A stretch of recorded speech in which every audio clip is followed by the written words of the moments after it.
agora o programa Gente do Rio. Hoje nós vamos falar de uma instituição bem carioca que a gente não visitava tinha muito tempo, o Bom e Velho Boteco. O de hoje não é tão velho assim. Eu vou conversar com o William Guedes, dono da Adega do Pimenta, que acabou de completar 40 aninhos agora em agosto. O bar alemão mais carioca que tem. Bem-vindo, William. Muito obrigado. E nomear também a Adega do Pimenta com uma coisa do Rio e aquela cara carioca, isso é importante e bom. Um bar alemão carioca não é para qualquer um, né? Não. Mas é. E tem tanta história de ser um bar alemão, porque quando se fala de bar alemão, se pensa logo no chopp, nas salsichas, nos embutidos, tudo aquilo que vem da gastronomia alemã. Mas só que agora o próprio carioca já se acostumou com isso. Não é? Então, mas ele veio, a adega foi batizada como Adega do Pimenta por causa do antigo dono, o alemão, né? O Rolf Pfeffer. Por isso que ele botou pimenta, porque não é Pfeffer, é Pfeffer. Pfeffer, né? Ninguém conseguia chegar ao nome dele correto de Pfeffer. Falava Pfeffer, Pfeffer, menos Pfeffer. Aí ele aportuguesou. Então hoje, mesmo como uma casa alemã e característica, não é difícil pelo nome escrever. Adega do Pimenta, alguém pedir pastel ou bolinho de bacalhau. Mas conta como que ele se apaixonou pelo Rio, porque aí é que tem... Tem muita história até a chegada dele ao Rio. Na verdade, ele era o mestre cervejeiro. Ele saiu da Alemanha, ele era da Alemanha Oriental, ele veio para o Brasil, teve o apoio na época por ser mestre cervejeiro, trabalhou na Ambev, na antiga Brahma, e resolveu achar, de alguma forma, uma maneira de transmitir a culinária e passar a culinária alemã para os amigos. E ele estava morando em Santa Teresa, aquele bairro que de alguma forma tem destaque. Eu acho que no decorrer a gente vai falar muito de Santa Teresa. Outro bairro também totalmente Rio de Janeiro, né? A cara do Rio. É um bairro que, como meu neto diz, é um bairro amigável. E as pessoas são amigáveis. Tudo é amigável. E tem todo o histórico, né? Não só dos centros culturais, o bondinho, que é centenário. Quer dizer, é um bairro que chama atenção. Então, ele se instalou em Santa Teresa como condição de residência e resolveu abrir essa casa. Essa casa, na verdade, tinha aquilo que ele queria transmitir da culinária alemã, mas todo o conhecer dele em relação à bebida, que no caso o chopp, e fez disso a casa dele como sequência da casa dele. E oferecia aos amigos isso como E ele era um alemão que gostava da resenha, que gostava... Ele gostava era da resenha, porque quando ele terminava o expediente, o que ele gostava era disso, né? Fechava a porta, baixava e ficava ali com os amigos. E você era Eu era um dos poucos amigos que ficava lá e mantinha, a gente ficava e você era desse grupo da resenha. E esse, quando diz isso, não é só o chopp, porque ele apelidava as bebidas, os snacks, que seriam os aguardentes diferenciados, ele chamava de pequenas coisas. Então nunca a gente tomava só chopp, a gente tomava as pequenas coisas. E isso conseguia rodar à noite, era sempre muito prazeroso. E aí você, de um frequentador, acabou comprando esse bar que acabou sendo uma extensão da sua casa também, né? Sim, mas essa compra aconteceu de uma forma não tão previsível. Eu aceitei um dos planos voluntários, porque como acadêmico sou eletrônico, sou engenheiro, trabalhei numa multinacional por um tempo e aceitei um plano voluntário. E nessa mudança, vamos dizer, de vida, eu teria que fazer alguma outra coisa. E queria dar continuidade, inclusive, à minha atividade profissional. Mas houve totalmente uma reviravolta quando me foi oferecido a adega, porque em 92 a gente perdeu o Rolf Pfeffer, o patrono da casa, ele faleceu em 92 e eu estava saindo em 95. Quer dizer, com esse gap, a casa teve realmente uma decadência. Ela era administrada por uma pessoa que não tinha todo o conhecimento para dar continuidade ao negócio, mas eu ainda era frequentador, ainda era o espaço que eu gostava. Eu comecei a frequentar em 86, quer dizer, dos 40 anos, 38 pelo menos eu estava lá. Quer dizer, participei. Aí, em 95, com essa minha aposentadoria, me vem a oportunidade de fazer compra. Foi uma troca realmente grande, sair da engenharia para tocar restaurante. Foi. Quer dizer, quando eu digo restaurante, eu digo era um botequim. Essa tua compra me lembrou, assim, algumas compras que foram, assim, icônicas de bares cariocas que entraram como é que eu vou dizer, para a história dos bares cariocas. Tem o Marcelão do Caxambi, né, que comprou o bar que ele frequentava também, só que foi uma história muito diferente da sua, né? Que ele comprou quando ele bebendo de porre, né? Que ele estavam bebendo, aí o dono do bar falou: não, vocês têm que ir embora. Ele: não, a gente não vai embora não. Faz o preço aí que a gente vai comprar. Aí o dono fez o preço, ele fez o cheque. Quando chegou no outro dia em casa, quando ele acordou do porre, comprei o bar. Tentou desfazer o negócio e não conseguiu. E aí virou dono de bar. E tinha o Alfredinho do Bip Bip, o falecido Alfredinho, que comprou o Bip Bip por 1.000 doses de uísque, ou 1 milhão de doses, ou 1.000 doses de uísque, né? Do dono, que foram 2 frequentadores que compraram, e tem essas histórias. Você foi um pouco mais racional, né? Aconteceu dessa forma, mas é incrível como, às vezes, a gente precisa de algum tipo de estímulo. Eu tenho uma história do Jaguar, onde ele diz o seguinte: para ter todos os meus argumentos, eu não consigo fazer com as pessoas quando estão bem. Elas precisam estar de porre. E, às vezes, realmente é uma verdade. Você precisa de argumento. Então, no meu caso, eu não estava. Eu estava sã consciência quando fiz a compra. Mas foi realmente uma mudança radical e a coisa evoluiu, porque deixou de ser simplesmente aquele ponto que tinha. A gente começou, de alguma forma, uma influência e chegando mais amigos, e a coisa cresceu a ponto de a gente ter expansão desse negócio. A ponto de vocês terem sido eleitos o melhor chopp da cidade pela Academia de Chopp da Ambev, que não é pouca coisa, né? Nós recebemos essa premiação. Inclusive, eu acho que deve destacar que foi realmente uma firma que fez esse processo. Quer dizer, não foi a Ambev que fez. Ela delegou a uma firma que fizesse todo o processo de análise, seguindo os critérios de não só de sanitização, mas todo o processo de servir o chopp. E nós fomos premiados, sim. E o choppinho do final do expediente, o choppinho é uma instituição também muito carioca, né? Sem dúvida. Agora... E quando a gente fala de shopping, a gente tem as versões, né? E quando a gente fala de versão, uma delas que a gente estava comentando antes, que é o chopp bicolor, que virou clássico. Chopp bicolor, vocês, né? O chopp bicolor, ele aconteceu numa brincadeira, num desafio, onde se tentava dizer: poxa, vocês gostam do chopp escuro, vocês gostam do chopp claro, como é que funciona isso? A gente teria que ter uma maneira de servir os dois. A maneira de servir os dois sempre aconteceu de a gente fazer o chopp misturado. Você mistura um e outro, mas não tem a graça de você ver um chopp bem dividido. Então a gente, com uma condição de técnica, realmente existe uma técnica, não é simplesmente colocação do chopp escuro e a seguir o chopp claro, existe uma técnica para colocação e a gente consegue colocar o chopp escuro por baixo e o chopp claro por cima com a espuma devida. Agora a gente está treinando para ver se troca do horizontal para o vertical. Mas vamos tentar. Esse eu quero ver, mas você eleito como o melhor chopp do Rio de Janeiro, qual é o segredo do chopp? Eu acho que se fala sempre de um binômio, né, de ser entre frescor e frescura. Mas eu acho que tem muito mais do que isso. Eu acho que o mais importante desse processo todo é uma coisa chamada sanitização.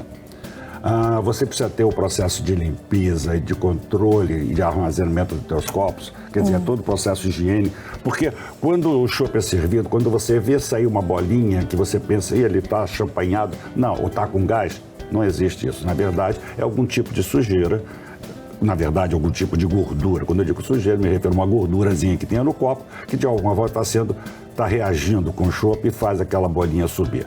O chopp tem que estar translúcido, o chopp tem que estar limpo. E todo esse tipo de cuidado, que seria todo esse processo de higienização, além do frescor do chopp e da frescura, quer dizer, a temperatura e quanto novo é o chopp, isso faz a diferença. O chopp, diferente da cerveja, toda vez que você vai beber um outro, você troca o copo, né? Sempre. O Zeca Pagodinho faz com tudo, né? Na verdade, ele diz que na cerveja... garrafa e copo. Na cerveja também, né? Na cerveja, toda vez que ele troca a cerveja, ele troca o copo também. Tem que ser. E tem que ser assim? Na tua opinião, tem que ser assim? Sim, tem que ser. Porque, de alguma forma, por exemplo, eu tenho bigode. Se o chopp encostar no bigode, ele reage. porque sempre tem algum tipo de gordura. Então, quer dizer, isso é um pouquinho mais filosófico, né? Muita preciosidade, mas né? Mas existe. Tanto que se você pegar um copo, colocar o chopp, encostar na espuma, você vê que ele faz uma onda justamente onde você encostou, porque tem a gordura do corpo, né? Então, e o Zeca faz isso, quando você comentou dele, ele realmente tem o costume de cada garrafa que ele abre, ele toma um copo, ele segue, o pessoal bebe o resto, ele continua bebendo os copos dele. E a linguiça da diretoria? A linguiça da diretoria é uma coisinha à parte que tem até história de como começou a linguiça da diretoria. A linguiça da diretoria foi logo que nós começamos com a casa, a gente queria fazer algum produto que fosse diferente daquilo que já tinha no cardápio. Chamamos, no caso, o nosso mestre salsicheiro e começamos a tentar fazer embutidos diferentes. E num deles, tentamos colocar com pistache, colocamos com grãos de mostarda, fizemos alguns tipos diferentes, usando massas diferentes, até que chegamos puxa vida, a casa não chama pimenta, por que não vamos botar pimenta salmourada dentro? Quer dizer, as pimentas salmouradinhas, fazer um negócio diferente, ele trouxe uma massa, uma chuble, que é uma massa já conhecida, mas com essas pimentinhas. A gente começou a testar, estava eu, meu filho, um deles, porque são 3 filhos, estava um deles, estava o mestre salsicheiro, ele trouxe os produtos, começamos a experimentar, e ele veio cortar de uma forma e disse, poxa, mas isso ficou bom. Aí a gente pede ao garçom que diga, por favor, peça uma outra, mas em vez de cortar dessa forma, manda raiar mais para que ela fique mais frita. Ele disse... O que é raiar? Seria dar cortezinhos menores para que tenha não uma abertura da salsicha como todo, mas que ela tenha a fritura dela, faça com que ela fique mais crisp, ela fique mais torradinha na ponta. Aí eu pedi que fizesse de uma forma diferente, ele chegou para a cozinheira e disse assim, olha, a diretoria está querendo outra. Esse aí ficou na cabeça. A gente acabou aprovando aquele produto, mas vai botar que nome? Aí veio, que tal diretoria? Então hoje a gente tem a linguiça da diretoria, que é uma sensação da casa, mas foi bem colocada. Daqui a pouco eu volto para continuar conversando sobre histórias de bares com William Guedes, dono da Adega do Pimenta. Fique com a gente.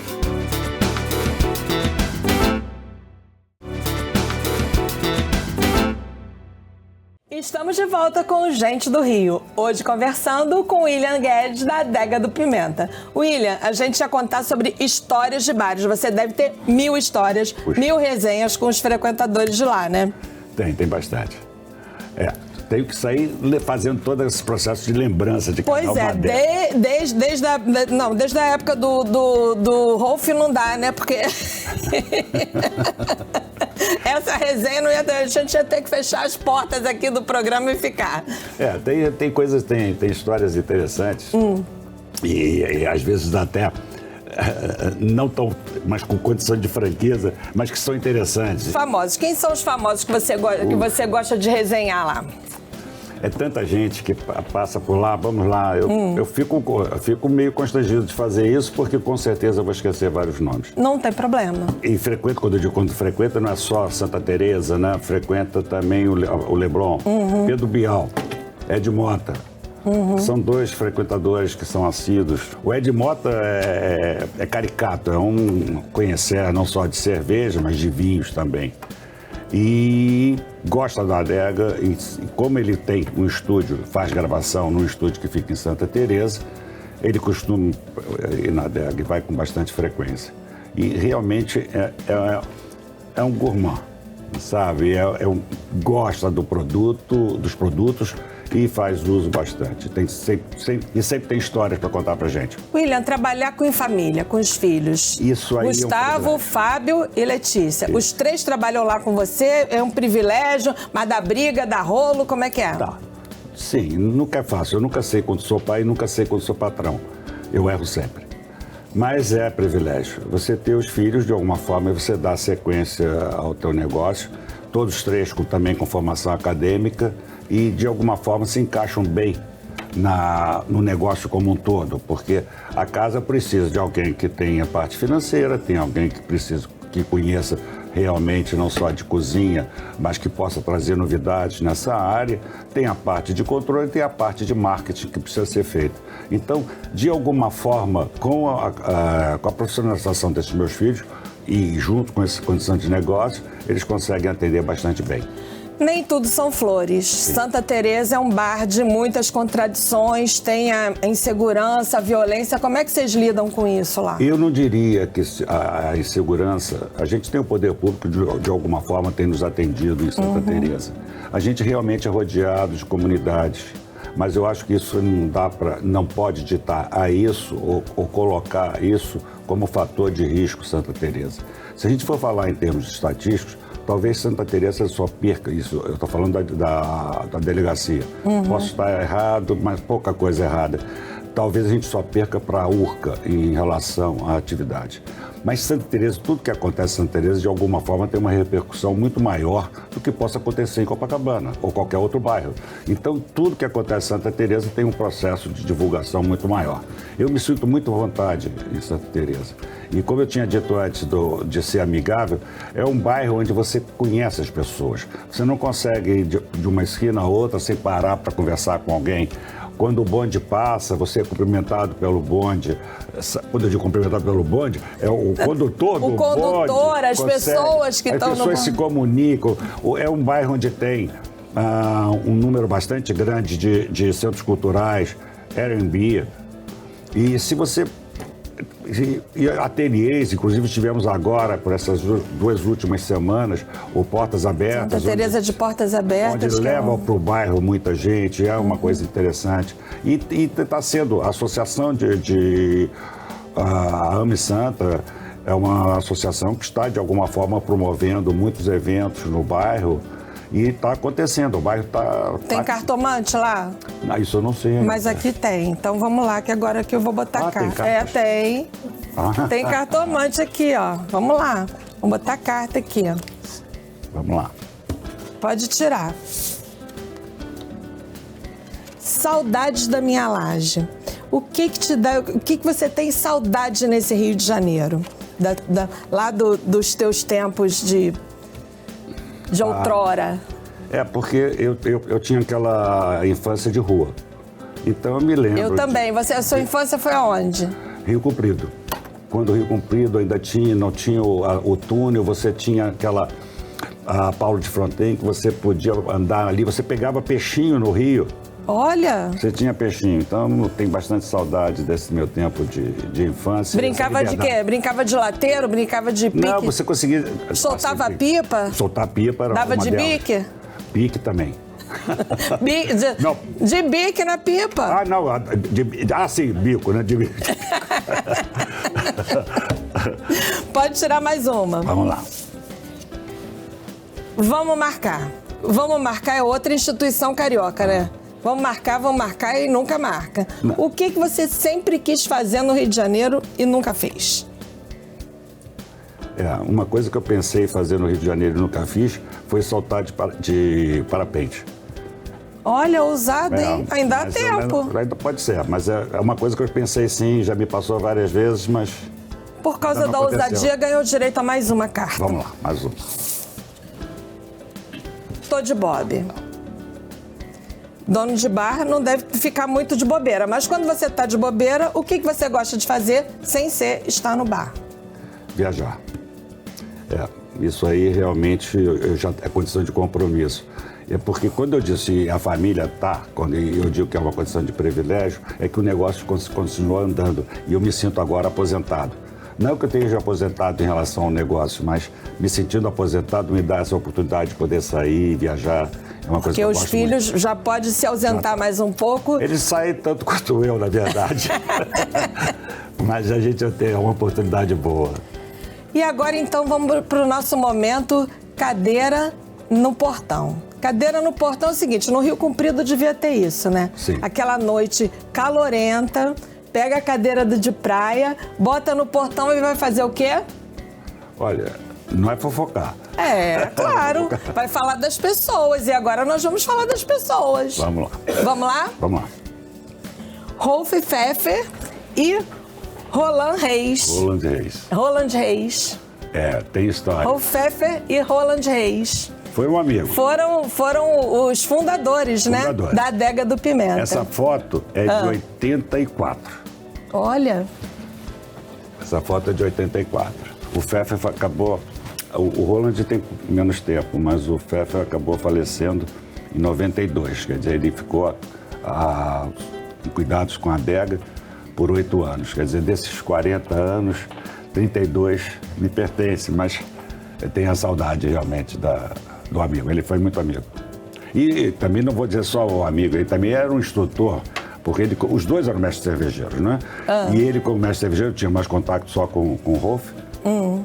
Me passou muita coisa de informação, das falácias do chopp, né? Chopp com pressão, chopp sem pressão. Quais são as falácias do chopp? Fala aí. A pressão não existe.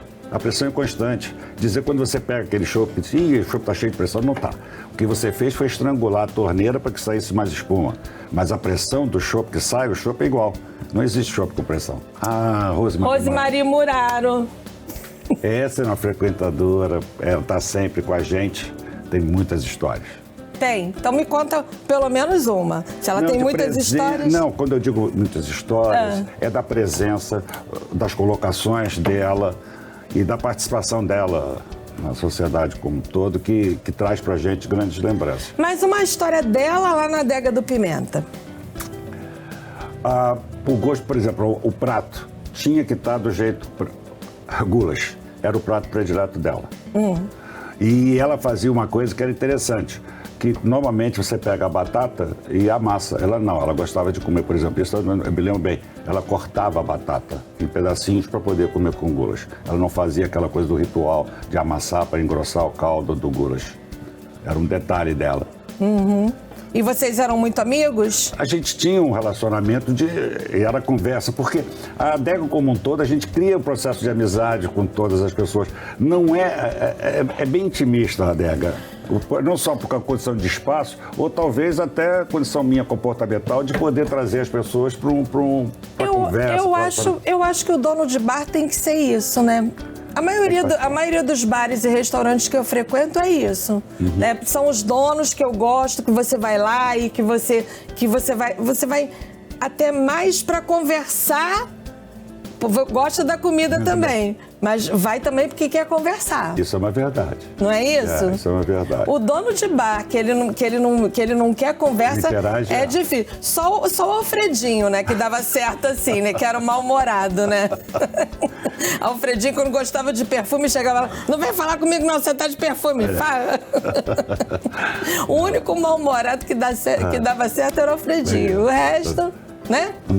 O Jaguar, inclusive, quando nós éramos vizinhos lá em Itaipava, e ele frequentava mais, e tanto que ele lançou o livro dele, o Confesso que Bebi, na Serra, foi lá na Cervejota. Quer dizer, na época era a Adega do Pimenta ainda. E ele tinha, inclusive, chegou a pensar em fazer a compra da adega, mas acabou não acontecendo, mas ainda bem. Mas Jaguar tem histórias. Pedro. Pedro Andrade. Eu acho jornalista. Que jornalista. O Pedro, acho que começa um pouquinho cá de longe. Quando ele ainda ia servir o Exército. Eu conheci ele menino, né? Quer dizer, tem toda a história. E depois de muito tempo, quando ele veio lançar o livro, a lembrança dele minha, né? Mas ele com o pai, com o Homero, estávamos sempre na adega. E eu sempre gostei muito de desenho, porque antes do processo de engenharia eu pensei de fazer arte. Até hoje eu gosto da pintura como hobby. E eu fazia pintura e desenhos na mesa para garotada. Então o Pedro era um dos que eu fazíamos desenhos. Aquela imagem tua que tem na adega? Aquilo aconteceu em Tiradentes. Eu estava representando a adega em Tiradentes num evento de gastronomia que acontece no mês de agosto em Tiradentes. E eu primeiro começou com o desenho da Mona Lisa. Eu vi um desenho da Mona Lisa que me chamou a atenção. Aí eu fui ao artista e disse, poxa, gostei desse desenho, mas ela ficaria melhor se colocasse um copo de cerveja. E ele fez o copo de cerveja e ao mesmo tempo tirou uma foto minha. Quando ele trouxe a Mona Lisa com o copo de cerveja, ele trouxe também a minha figura com o copo. Quer dizer, aí ficou uma coisa caricata. Maravilhoso. Ficou uma coisa caricata e eu acabei E faz parte hoje do... Não tem como fazer a adega, apesar de hoje ela com uma cara totalmente diferente do que era no passado. No passado era uma poluição visual, né? Tinha muita informação, mas houve de alguma forma um desapego meu em termos de usar essa renovação, e a renovação aconteceu, mas essa a figura não só da Mona Lisa como a minha, aí virou como padrão, essa não tem como tirar. Ah, Gustavo, Letícia e Fábio. O trio. O trio. Só falta colocar os netos aí, que aí fecha, né? Pois é. Os netos são 5 homens. E os filhos, são seus orgulhos? Sem dúvida, é a condição toda prazerosa. Por isso que eu digo, aquela mesma coisa quando eu digo que eu não sou pai nem sou patrão, mas eu sou pai para entender realmente quando acontece cada coisinha deles ou qualquer tipo de reclamação. E você puxa a orelha deles? Eu acho que eu puxo até demais. Apesar de hoje, com certeza, eu estou dando muito mais autonomia para eles em relação à atividade, me ausentando e deixando que eles... Mas houve também quando eles puxam a sua orelha, digamos assim? Ah, mas puxam sempre. Sempre? Ah, não, o filho puxa sempre. Não, principalmente na condição de negócio. Porque, na verdade, está latente neles a novidade, o trabalho e é tudo que está acontecendo de moderno. Eu ainda, não é que eu seja arcaico, mas eu tenho uma condição de comportamento ainda voltado muito para o meu aprendizado. Lógico que eu sou racional e muita coisa, mas logicamente eu tenho que entender, principalmente quando se fala de modernização ou coisa parecida, então eu escuto bastante. A gente tem realmente um bom relacionamento mesmo. Aê! Os netos! Entra 5! São 5 homens. 5 homens? Tá precisando de uma menina aí, hein? Mas eu acho que agora não... Acabou? Eu tenho chance. Sem chance. O mais velho, o Bernardo, tá com 19 anos. O Gabriel tem 16. Aqui, eu falo que é trigêmeos porque foi muito próximo ao nascimento de um e vieram gêmeos. Quer dizer, tem o Arthur, que está com 10, e os gêmeos que estão com 9. Felipe e Leonardo. William, muito obrigada pela entrevista. Poxa, eu que agradeço, foi um prazer. Prazer foi todo meu. Sucesso, muitos anos de vida ainda para a Adega do Pimenta. Já aguardo lá. Tudo bem? E o Gente do Rio fica por aqui, mas na semana que vem tem mais. Até lá e um beijo!